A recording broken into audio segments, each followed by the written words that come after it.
we will be going over how to control every algae in a freshwater aquarium and its causes in the shortest time possible. Small disclaimer, algae eaters such as snails and shrimp will help with cleanup and prevention, but will not solve the root cause. Also, use chemicals such as algae fix or algae control as a last resort.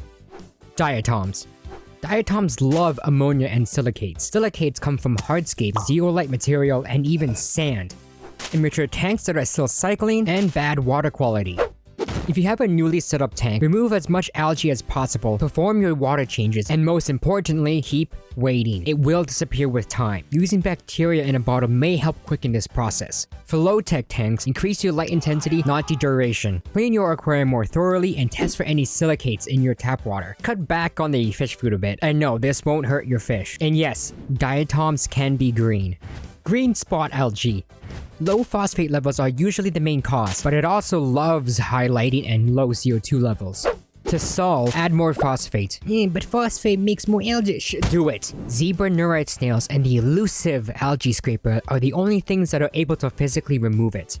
Green dust algae. This comes if your tank is fairly new, you have less than 70% plant mass, you have a lot of detritus buildup, and your lighting is very high with heavy water fertilization and warmer water. To solve, optimize CO2 levels. Usually this means pushing up the CO2 a bit higher. Use a more leaner fertilization method and start building up to that 70% plus plant mass. Moss balls, also known as Marimo balls. Yes, this is a type of algae, and it's caused by your wallet. How do you deal with this though? Well, 1. Destroy your credit card, and 2. Freeze the balls, bleach it, put it on fire, do whatever you can to get rid of it as soon as possible because they are definitely full of invasive zebra mussels. Filamentous algae. Pear, fuzz, thread algae all fall into this category.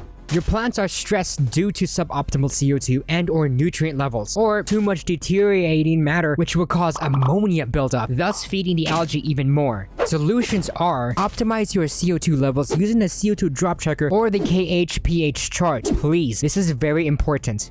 Make sure you have your CO2 set on a timer and have it go off 2 to 3 hours before the lights even go on. So once the lights do go on, there is an ideal level of CO2 ready for the plants. Consider adding more fast-growing plants such as any floating plants to soak up any of that fertilizer juice. Remove any deteriorating matter and clean your aquarium. I hope you're starting to see a pattern here.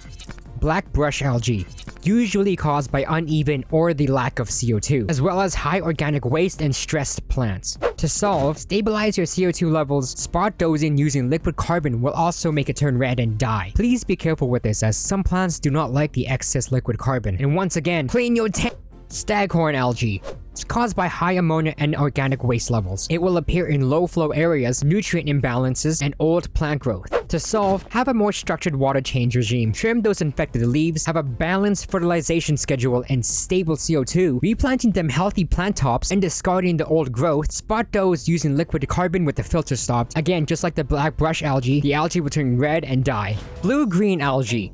This stuff smells like rotting plants, and you can smell it before it's even visible. It's caused by low nitrate or oxygen levels, ammonia spikes, low flow areas, and organic waste and detritus buildup. To solve, start by increasing water circulation and adding more nitrogen if your plants are nitrogen starved. This is actually a bacteria called Cyanobacteria, meaning we can use the antibiotic erythromycin to remove it for serious outbreaks. However, this will severely impact your nitrifying bacteria, and it's impossible to obtain it if you're in maple country.